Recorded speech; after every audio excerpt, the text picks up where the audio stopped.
Today's guest is Sabrina Green. She's from the beautiful islands of Grand Turks. Growing up in a vibrant and diverse community, she became fluent in both Creole and Spanish at a young age, reflecting her passion for languages and cultures. A true multi-hyphenate, Sabrina holds a bachelor's degree in law from the University of Buckingham in the United Kingdom, complemented by a master's degree in international hotel and tourism management from Oxford Brookes University. Her academic pursuits also led her to Yale University, where she earned a certificate in women's leadership.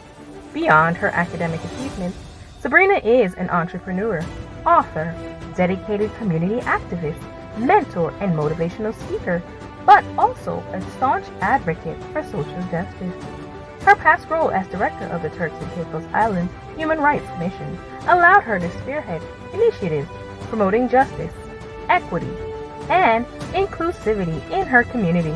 Currently, Sabrina serves as the CEO of Advocates for All, a venture dedicated to championing the causes of the most vulnerable among us. Sabrina is a best-selling author for Cracking the Code, Raising Royalty, and co-authoring with Lisa Nichols and others of the newly released book, Selling Book Rise Up. Migrant Tales will be released in the fall of 2024, and these books can be purchased from Amazon. Let's welcome Sabrina Green to Pathways to Success.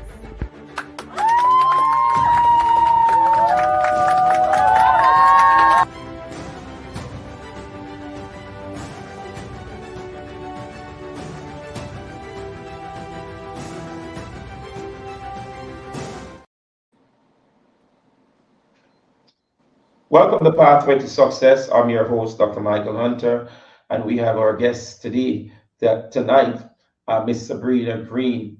I want to apologize for a late start because of some technical difficulties. But Sabrina, great having you on Pathway to Success. Thank you for having me. And I want to apologize again for a late start. But can you tell us more about your early child, or your early life, as a matter of fact, in North Black Salina, Grand Turk, and how that shaped your passion for social justice and community work? Well, North Baxalina, Grand Turk, I came from an underserved community known as the Garden.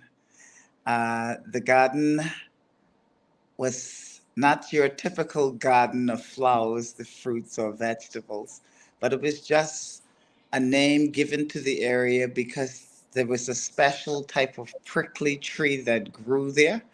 And I think they call it a cachet garden. And that's where the name Kesha Garden came from. And I live in a family property with my grandmother, my mom, and aunts, along with their children. But we had a great sense of community in the garden. Their children from various communities surrounding Grand Turk would come over and play with children there. We didn't have much, but we were very diverse in that, we had surrounding neighbors, which were of Haitian and Dominican nationalities that lived in Baxalina, and we were poor but very content with whatever we had, and we made do with it. I am the third of seven children, of my mother's seven children. I have two other siblings by my father. Uh, we were a happy group of people in the garden. We've had our challenges, struggles to overcome, but in the end, we were raised the right way with respect for humanity. My grandmother was someone who instilled in us great, great values and the importance of treating God's people just as that, God's people. And oftentimes I would hear her representing vulnerable people or speaking up for displaced youth and feeding those who didn't have any, even though we had, just a little. But my grandmother was the one who raised us in environments where we have to have respect for mankind, respect for humanity, treat people with dignity and love, and be generous with whatever little you have, And that's the formula for multiplication, for more things coming into your life. So I would say that my beginnings from the garden, they were indeed humble, but I think I am a better person today having had those experiences. That's good. The garden, is that another part of the island? That another section of the island in Turks? Turks? Well, the garden is in Bexalina. Bexalina is a part of the island, but in Bexalina, there's a section called the garden. It's just like a little square of different houses and alley streets that run through it that we call the garden. You have a diverse academic background from law to international tourism management. What inspired you to pursue studies in these different fields? Well, I was a teen mom, and I've always had, higher aspirations for academia. But becoming a teen mother, it kind of prohibited me from advancing my academic goals at the time. But raising my daughter, it was always something that we shared with each other. And I would communicate on a regular basis, as soon as you're old enough to go to university, that's when mommy is going to go to university. I never was someone who felt because I got pregnant that my life is over, even though there are some members of society that would have said those type of statements to me. I've always felt that maybe this is just a detour. I have to take another route to achieving the things that I want out of life. But when I've decided that I'm finally going to go to university, I've always been interested in human rights law. And that's what I took up in university. But my background was had a strong tourism backing, and I felt like I want to do more, and law will be a great degree to have, but I think I want to follow my passion, and that is of service to people working in hospitality and tourism. And I decided to go ahead and pursue a master's degree in England, which I enjoyed tremendously, the course. And I came here hoping that I would enter into frontline politics and I would become our Minister of Tourism. So I did enter the elections in 2016 as an independent candidate, which was a difficult feat in terms of accomplishing this, but I was satisfied with the results that came, even though I was not successful. But I've learned so many invaluable lessons during that process. And my law degree, as well as my master's degree in tourism management, are not wasted efforts on my part. I use them in my day to day life every day. And now the law has come in such a way that I use it to be of great assistance to the people around me that need someone to speak on their behalf. That's good. That's good. Now, what made you study law and then tourism? Well, as I've said, law was the way I went in order for me to do human rights law and to protect humanity from a place of strong legal background and information. Whilst I was doing advocacy work prior to going to university, I've always felt like I wasn't offering the best version of myself. So I wanted that academic backing that when I speak from a place of authority and knowledge, and I can be more respected with my qualifications behind my name. So law was all about standing in the gap for vulnerable people, being the voice for the voiceless. And then I said, while I will do what I have to do with law, I will still continue and pursue my career goals, which was a career in hospitality and tourism. Uh, How did your experiences at prestigious institutions like the University of Buckingham, Oxford Brookes University, and Yale influence your career and personal growth? Oh, but amazing, and granted, I went into university as a mature student, so that came with a lot of insecurities, sitting in a classroom doing law with children who are, I say children, but they're adults, but children to me, who are the same age as my daughter.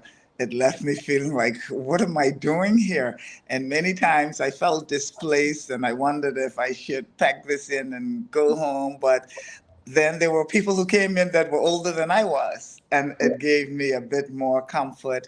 But I had a wonderful experience in both universities because I've met friends that I would have for a lifetime, people from all over the world, from the Caribbean, Nigeria, from Bermuda, persons from India, so Canadian friends of mine. They're friendships that I cherish and I would have for the rest of my days. And the experience was the same even when I moved over to Oxford Brookes. There was a different group of people from different walks of life.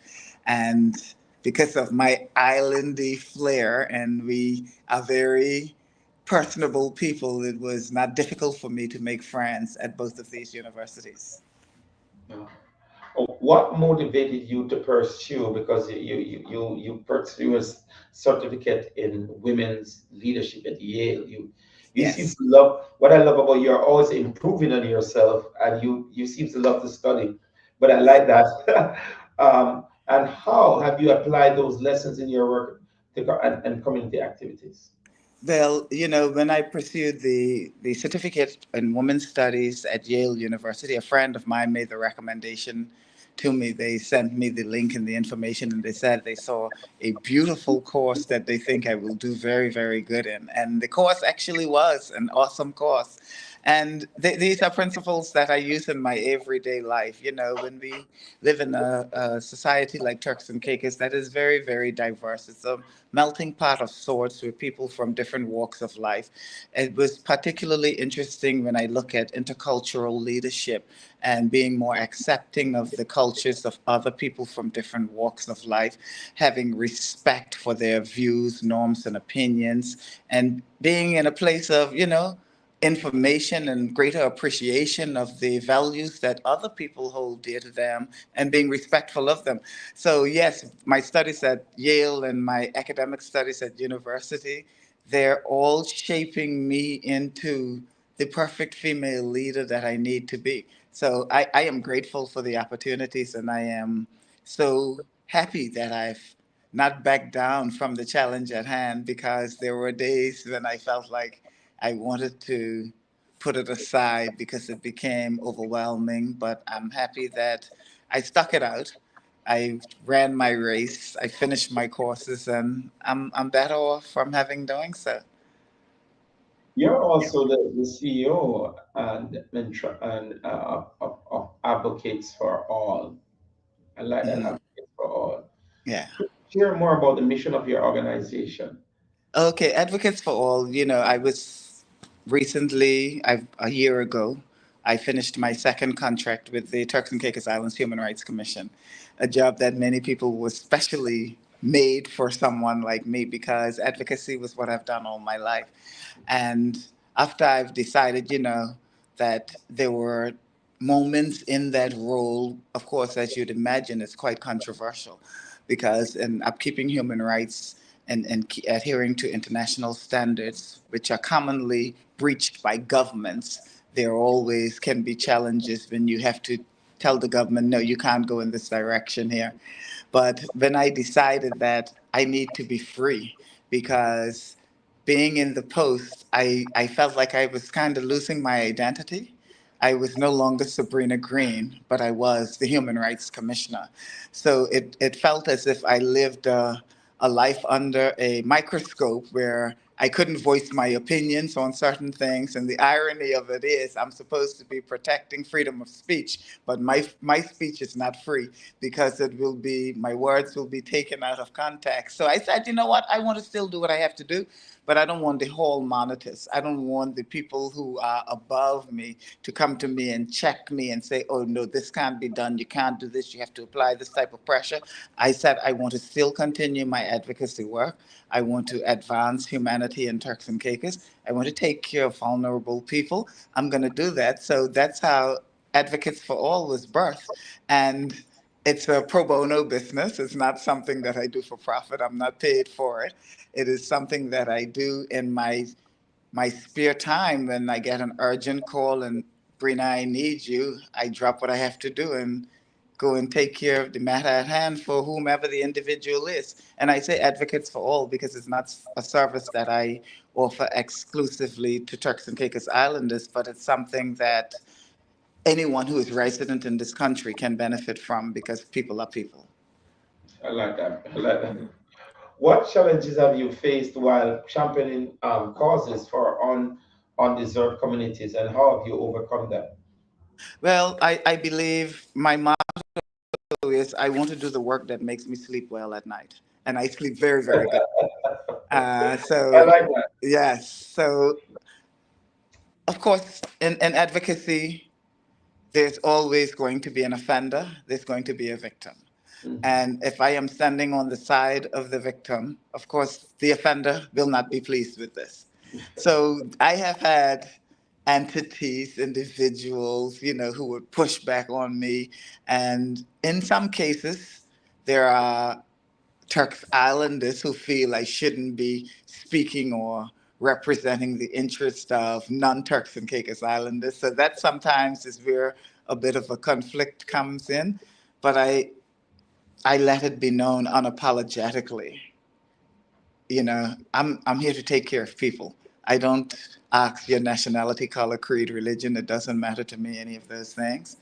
If there's an individual that is hurt or offended, that's the person I'm going to try and stand by and defend them. That's good. I like that. Yeah. I like that. We're going to take a short break with Miss Sabrina Green on Pathway to Success, and we'll be right back. Did you pick out this detergent all by yourself? So cute.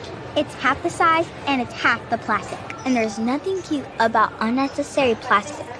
Christy, the average person generates over 200 pounds of plastic a year. And there are 329 million of us in the US alone.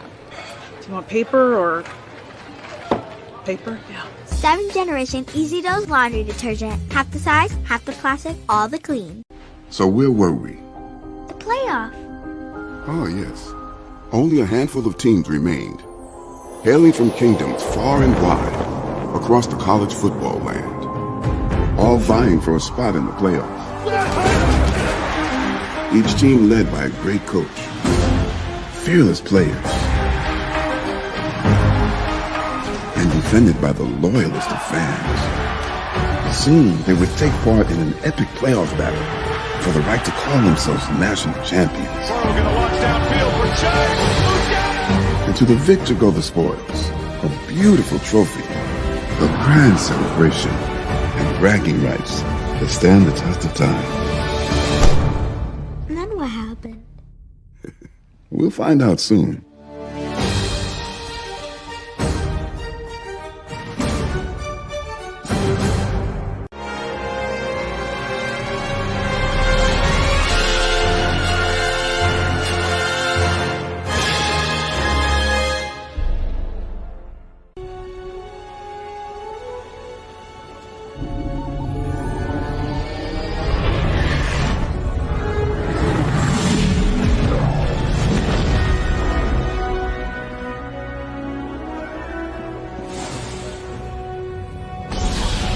Ready?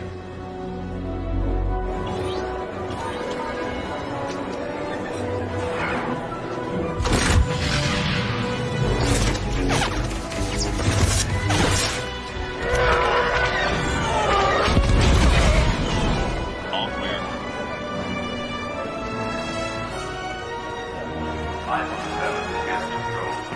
Come on out.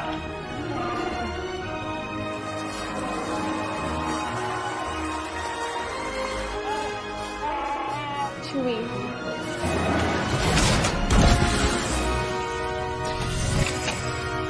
know what's going on?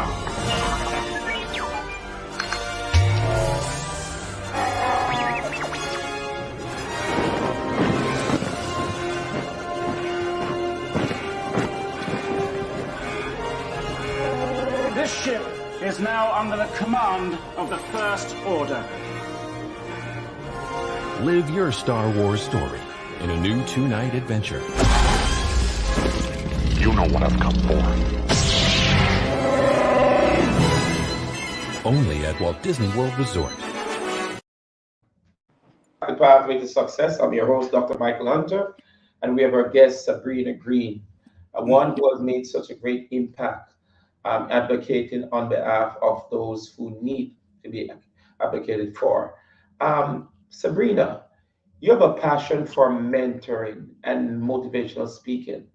What advice do you often share with the young people aspiring to make an impact in their communities?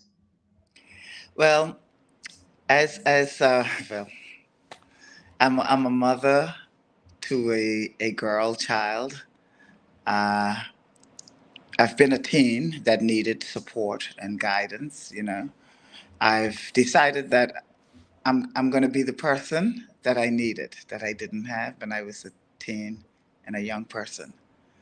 So I know there are lots of young people who, from time to time, would end up in certain situations and feel like they've been ostracized by society. They have nowhere to turn to. I have friends and family members who have children that sometimes would hit little bumps in the road and they'll call me in to have a conversation with. It's the most gratifying job I think I can do is pouring into the youth and trying to see if we can assist them in chartering the right courses for their life. And it is very fulfilling. I love dealing with young people. The very young and the very old are the people who the demographic that I enjoy working with most. So we can build the world up with the young, and we can allow the elderly to enjoy their last moments on earth. So those are my two areas. But I love mentorship. I love inspiration because there were many days in my life, situations I've encountered that I never thought I would come out on the other side of. And through God's grace and me, taking the necessary steps to overcome those challenges, I am grateful to be here today. And to whom much is given, much is required, because I have been blessed to overcome so many difficult situations. I feel it is my obligation to assist other persons in similar situations to overcome. Wow, that's powerful. In what ways has your involvement in church? Now, you're a Christian, right? I am a Christian woman, yes, indeed. Which denomination you're a member of? I'm a Pentecost. I started out in Bible Baptist, but I now go to community fellowship. I enjoy doing work with my church. I do speaking engagements there, community work. It's it's something that fulfills my days. I love it. You say community work. What kind of community work do you do? We have feeding programs for vulnerable people. We have programs where persons who need assistance with school, getting enrolled in school, persons who also need assistance with school supplies, families who cannot afford, lunch or backpacks, back to school items. Those are some of the personal initiatives I take on each year. But after I did my book, Raising Royalty, I thought it was important because I've had the benefit of being on the receiving end of great generosity from members of the community when I had challenges as a teen mom.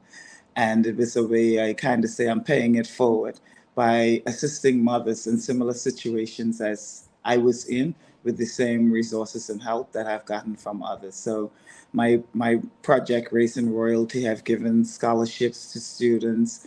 We've done laptops, book bags, books, a whole array, food, vouchers for lunch programs. So those are the things we partake in. You also you're a lawyer. You're author, right? Yes, Author. yes. I am a Well, you study best-selling law. You author. study law also because you have a degree in law, right? Pardon?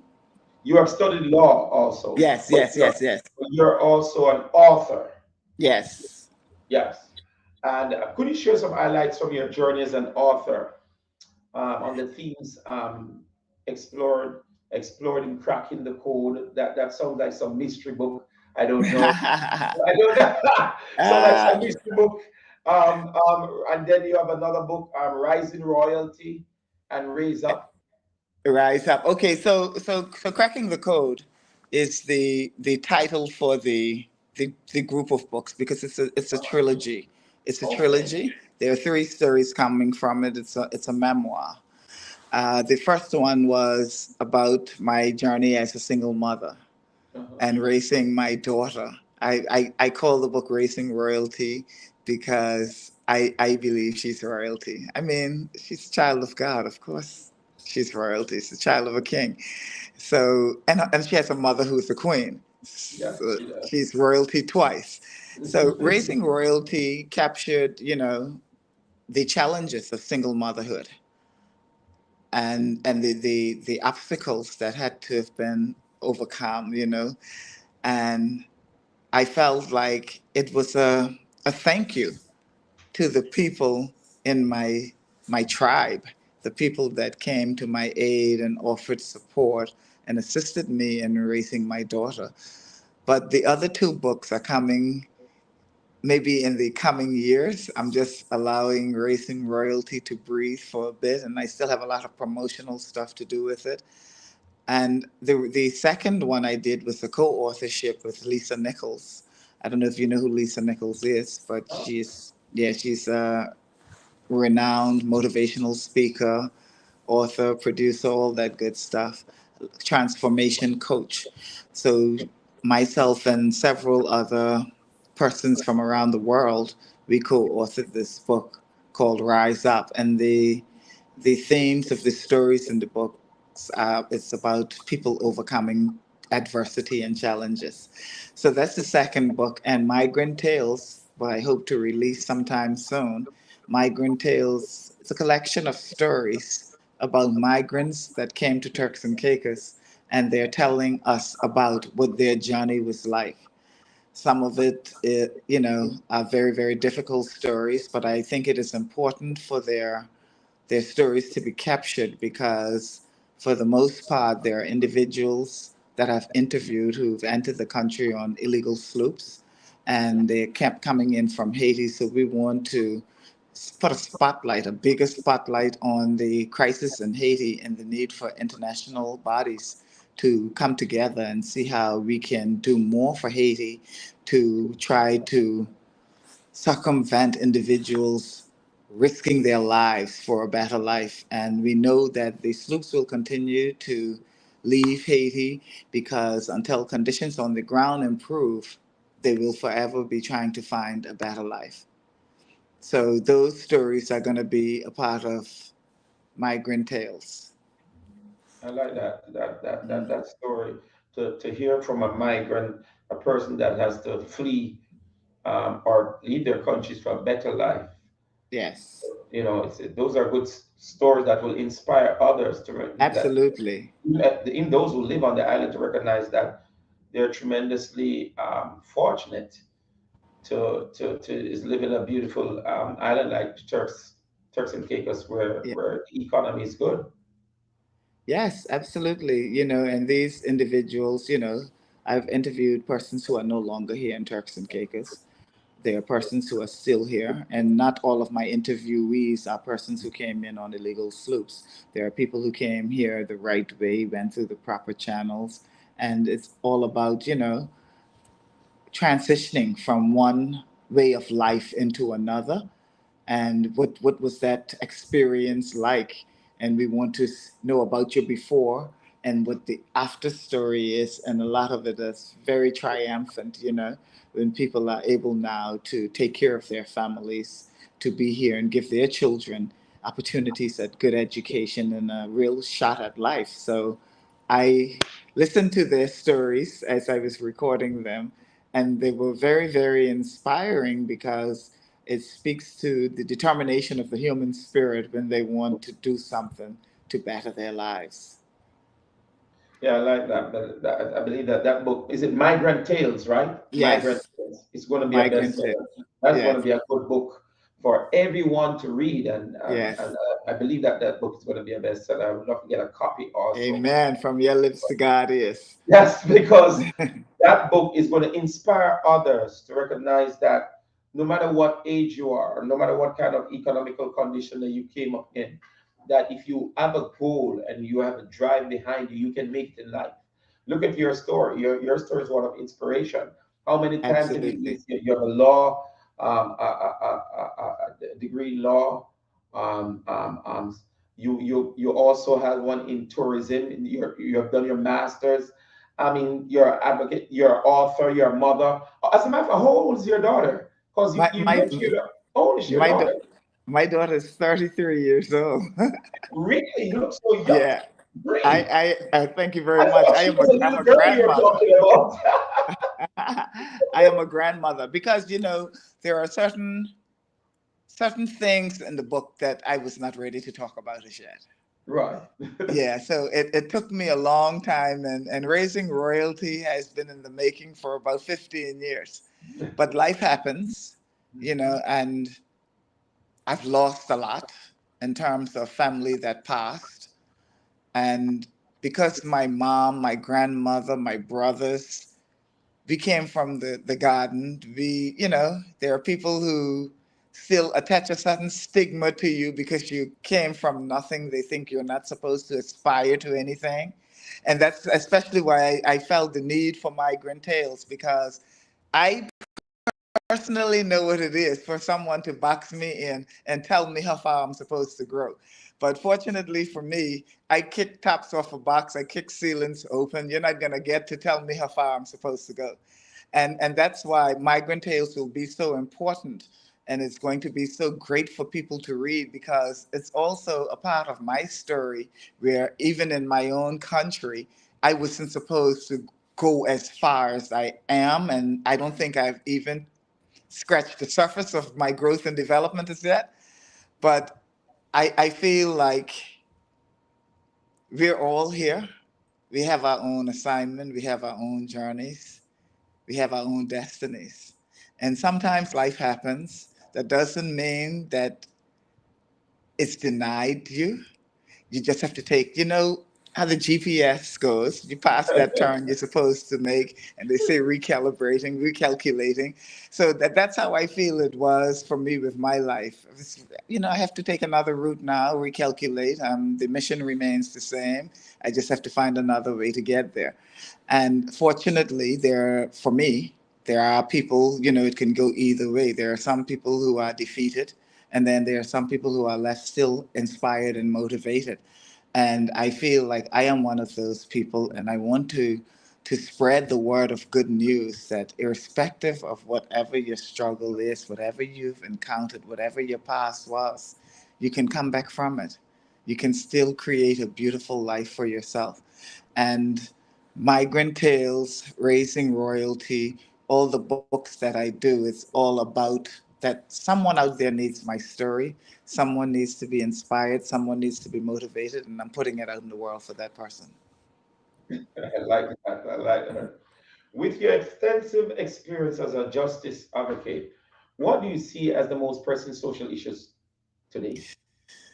Ah, boy, here in Turks and Caicos, there are quite a few of them we're dealing with. We have a crime situation. We have illegal migration. We have a high cost of living. Those are some of the areas that I believe needs to be tackled, because we need equity in living here in Turks and Caicos. We need individuals to all have the same access to opportunities and to build a life for themselves. So those are some of the things. I write from time to time newspaper articles, trying to bring a call to action for our leaders in our countries to pay attention to what is going on around us and offer solutions on how we can probably improve things. What future goals or projects do you have for Advocates for All, and what impact are you hoping to make in the coming years? Advocates for All will continue to champion the cause of vulnerable people. We will continue to do so. I will continue to write. I will continue to speak up. I will continue the good fight of taking care of humanity. And, sometimes it's very fluid because I also live my personal life, but whenever I'm called in to do the things that I need to do, I have to represent people well. So I see myself in the years to come, I'm always going to be someone that's going to be rocking the boat and agitating for positive change. And I think that's what my lot in life is. And I'm happy about it. I sleep better at night. I want to commend you on your great work. I want to commend you on your love for humanity. I want to commend you for willing to step up and make a change in other people's life, to Thank advocate you. for others who doesn't have a voice, but you're Yeah. that voice. Today I celebrate you and I want to thank you so much for sharing your amazing story with us, the Thank pathway you. to success. Keep on doing what you're doing. Thank And you if so there's much. any way Pathway to Success can help you, let us know. And Okay, we I'm going to can't hold wait. you to it. I love to have you come out when you get the book Migrant Tales. Migrant Tales. I'd love you to come back and just go through the pages of these testimonials from these migrants to share with us. Okay. Well, what I'll do is, as soon as Migrant Tales is released, I'm going to ensure that you get the first copy of it. Thank you so much, Yeah. Sabrina. Yeah, you're Thank you welcome. again. So you could go ahead and read that, and then we can do the interview afterwards. Looking forward for that. Okay. Okay, thank you so much for your inspiring story, and keep on doing what you're doing, and you're winning big. And the what that's love.